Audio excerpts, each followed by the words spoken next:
Hello बच्चों, तो आज के इस वीडियो में हम गुणनखंड और गुणज निकालना सीखने वाले हैं। सबसे पहले हम गुणनखंड निकालना सीखेंगे, फिर हम संख्याओं का गुणज निकालना सीखेंगे।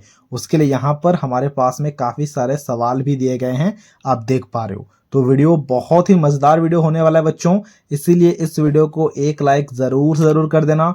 और कुछ इसी प्रकार के वीडियोज़ को देखने के लिए आप हमारे चैनल को भी सब्सक्राइब कर सकते हो। तो सबसे पहला सवाल क्या है? सबसे पहला सवाल है 8, यानी कि 8 का गुणनखंड हमें निकालना है। अब गुणनखंड का मतलब क्या?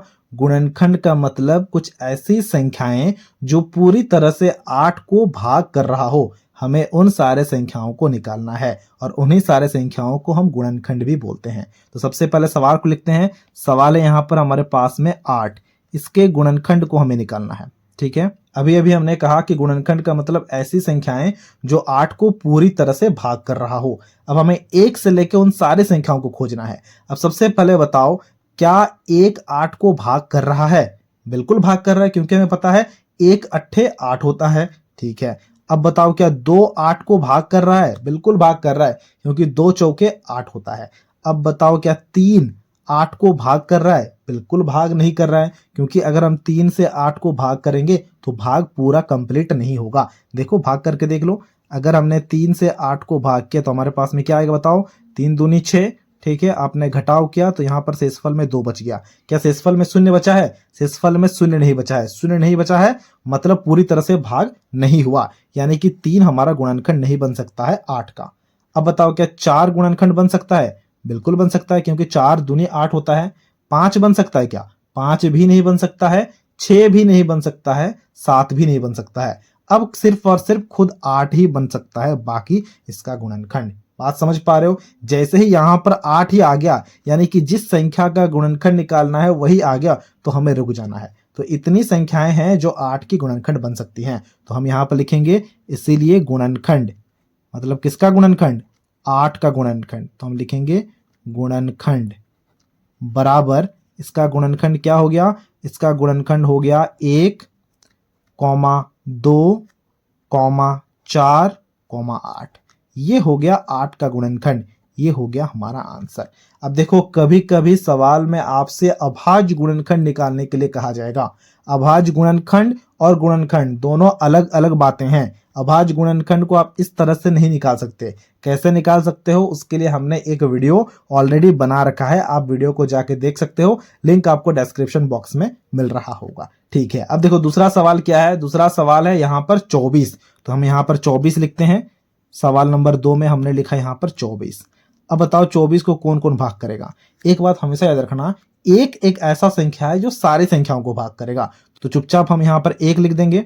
अब बताओ क्या 2 भाग करेगा? बिल्कुल भाग करेगा, क्योंकि यह एक सम संख्या है, तो 2 तो भाग करेगा ही करेगा। 3 क्या भाग करेगा क्या? बिल्कुल भाग करेगा, 3 अट्ठे 24, 3 भी भाग करेगा। 4 भाग करेगा? बिल्कुल भाग करेगा, 4 छक्का 24 होता है।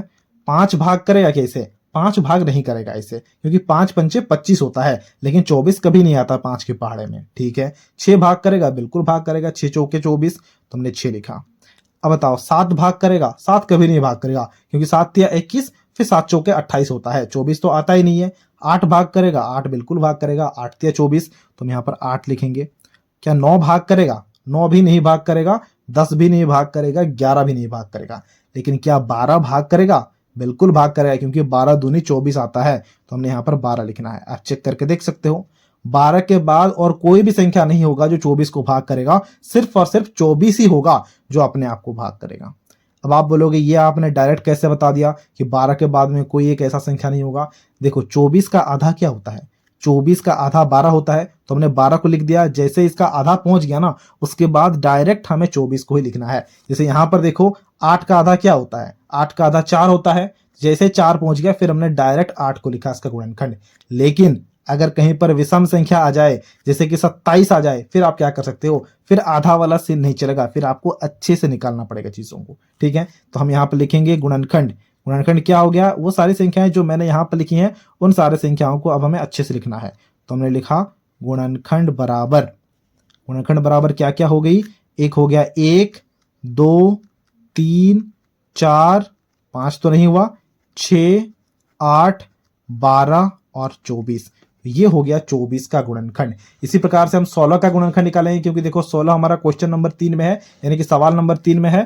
तो हम यहाँ पर 3 नंबर सवाल लिखेंगे, जो हमें दिया गया है 16, तो हमने 16 लिखा। अब 16 का गुणनखंड बताओ। सबसे पहले हम यहाँ पर गुणनखंड लिख लेते हैं, ताकि बार बार हमें संख्याओं को लिखने का जरूरत ना पड़े। तो हमने लिखा यहाँ पर गुणनखंड, ठीक है। अब बताओ 16 का गुणनखंड बताओ। एक तो सारी संख्याओं को भाग करेगा, तो 16 का भी भाग करेगा। क्या 2 भाग करेगा इसको? बिल्कुल भाग करेगा, क्योंकि सम संख्या है। क्या 3 भाग करेगा? 3 नहीं भाग करेगा, क्योंकि 3 पंचे 15 होता है, फिर 3 छक्का 18 होता है, 16 कभी भी नहीं आता है। लेकिन 4 भाग करेगा, क्योंकि 4 चौके 16 होता है। 5 भाग करेगा? 5 भी नहीं भाग करेगा। फिर देखो 6 भाग करेगा, 6 भी 16 को भाग नहीं कर रहा है। 7 भी नहीं कर रहा है। अब देखो क्या 8 कर रहा है? बिल्कुल 8 कर रहा है, क्योंकि हमें पता है 8 दूनी 16 होता है। और जैसे 16 का आधा यानी कि 8 आ चुका है, तो हम डायरेक्ट यहाँ पर 16 लिखेंगे। यही मैंने अभी अभी आपसे कहा। तो ये हो गया 16 का गुणनखंड। अब हमारे पास में हमारा चौथा सवाल क्या दिया गया, जरा ध्यान से देखो। चौथा सवाल हमारे पास में 27। तो 27 के गुणनखंड को आपको खुद से निकालना है, और इसके आंसर को हमसे कमेंट बॉक्स में शेयर करना है। बताओ, एक तो होगा ही, 2 होगा? 2 नहीं होगा, क्योंकि 27 हमारा एक विषम संख्या है। 27 का निकालना है। 1 होगा, 3 होगा, फिर क्या होगा बताओ? 9 होगा, फिर क्या होगा? आपको खुद से निकालना है, और इसके गुणनखंड को हमसे कमेंट बॉक्स में शेयर करना है, ठीक है। अब हम गुणज को निकालना सीखते हैं। तो गुणज को निकालने के लिए भी यहां पर मैंने कुछ सवालों को लिख लिया है। सबसे पहला सवाल है 8, यानी कि हमें 8 के गुणज को निकालना है। अब देखो, गुणज का मतलब होता है पहाड़ा, और कुछ भी नहीं। अब आपको सवाल कुछ इस प्रकार का दिया जा सकता है कि आप 8 का प्रथम 5 गुणज निकालिए, यानी कि 8 के पहाड़े को 5 बार लिखना है, बस बात खत्म। देखो यहाँ पर सबसे पहले सवाल नंबर 1 को हम लिखते हैं। वो क्या है? 8। हमें क्या निकालना है? हमें निकालना है गुणज। तो हम यहाँ पर लिखेंगे गुणज। गुणज बराबर, देखो 8 एकम 8, 8 दूनी 16, 8 तिया 24, 8 चौके 32, 8 पंचे 40। तो ये हो गया 8 का प्रथम 5 गुणज। अब जरा चीजों को समझो। गुणनखंड का मतलब था ऐसी संख्याएं जो दिया गया संख्या को भाग कर रहा हो, यानी कि ऐसी संख्याएं जो 8 को भाग कर रही हो, वह 8 का गुणनखंड होगा। और ऐसी संख्याएं जिसे 8 खुद भाग कर रहा हो, वो 8 का गुणज होगा। देखो यहां पर 8 अपने आप को भाग करता है, 16 को भी 8 भाग करता है, 24 को भी 8 भाग करता है, 32 को भी 8 भाग करता है, 40 को भी 8 भाग करता है। बात समझ पा रहे हो? सिर्फ चीजों को घुमाया गया।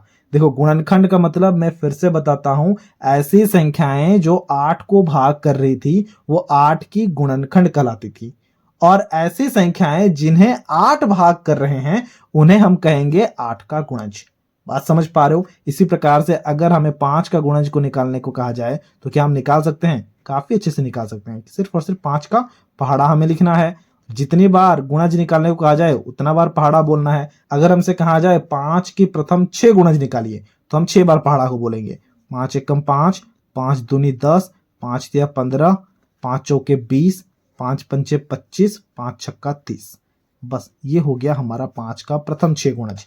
कुछ इसी प्रकार से हमें गुणज और गुणनखंड को निकालना होता है। अब बचा है एक सवाल, सवाल नंबर 3, जहां पर हमें 6 के प्रथम 5 गुणज को निकालना है। इसे आपको खुद से बनाना है, और इसके आंसर को हमसे कमेंट बॉक्स में शेयर करना है। तो ये था आज का वीडियो, जहां हमने गुणनखंड और गुणज को निकालना काफी अच्छे से सीख लिया है। अगर आपको ये वीडियो अच्छा लगा है, तो इस वीडियो को एक लाइक जरूर कर देना, और कुछ इसी प्रकार के वीडियोस को देखने के लिए आप हमारे चैनल को भी सब्सक्राइब कर सकते हो।